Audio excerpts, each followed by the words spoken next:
رالم په اسلام آباد په ایرپورټ کې مې دا پاسپورټ ورکړی دی نو مې ورجري ده خورې د اختر له راغلی یم او زموږ دا خواست دی وقار خان ته ایم پی ته چې زموږ دا مسالې دې حل کړی شي غزل یې مخکې بوتلی چې دا زموږ سره کېږي څه مسله ده لکه دا ستاسو دوبۍ کې د موبایل تاسو ځنګل ته کې اخیستی دی او دا مې اخیستی دی دا موبایل دی دا په څو دی اخیستی ورته کې دا مې اخیستی دی په 400 ریاله دلته کې بې 9,000 روپۍ غواړي اوس دلته چې ایرپورټ نه رالې دی بند شوی دی اوس بند شو اول کولا و یو بند شو تا اوس هغو ته ویوړو اوس ما دلته ویوړه او هغه وایي چې په دې باندې 2,900 روپۍ راکړه څه وجه سره وایي چې په دې باندې بل ستا پاسپورټ بل دغه شی دا ټیکس دی ټیکس ورکړي ټیکس په ورکې خبر ده مسله د ټیکس ده ټیکس ټیک شو لکه هلته چې دې تا غوښتل بس دې امید دی هستو چې یاره زه به هلته کې لاړ شم ځانه به دې باندې پاسپورټ زه کولا وکړم پاسپورټ پرې کولاړم تا چې په ایرپورټ دا دلته تا ویوړم تا هغو له جوړ به تا ته څه درته وویل مین خبره د هغو څه وکړه هغه وایي چې ستا پاسپورټ باندې بل موبایل کولاو شوی دی په کوم ځای کې به شي کولاو شوی ایرپورټ کې نه چا دغه کړی دی ها هلته به کولاو شوی دی لکه هسې مثال کې لکه ستا سره ایرپورټ کې چې کوم عمله ده لکه ستا د پاسپورټ نمبر لکه هغو نوټ کړی دی لکه هغو کې بل موبایل کولاو کړی هغو به بل موبایل خرڅ کړی به یې څه به یې کړي اوس وقار خان دی ته زموږ دا خواست دی چې موږ دا خبره یې مخکې بوتلی شي او موږ دا تپوس ته وکړو تاسو څه مسله زه خو چې دې ملګري سره رالم زه هم د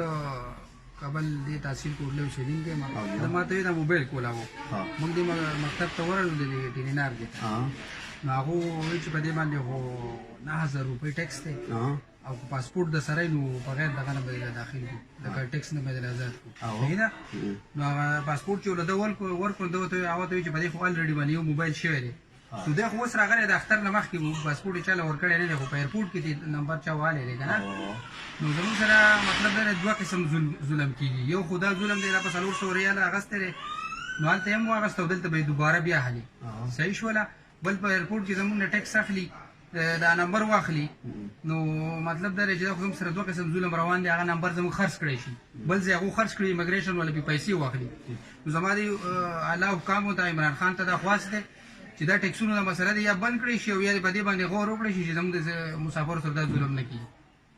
بالکل جی ناظرین تاسو زموږ د دوه ملګري اورېدل چې دې سره دا مسله روانه ده داسې نور ملګري هم راغلي دي هغو اوس شکایتونه کړي دي چې یاره په ایرپورټ باندې لکه موږ راشو او موږ دلته کې بیا خپلې علاقو ته لاړ شو هغو موږ خپل موبایل ویسو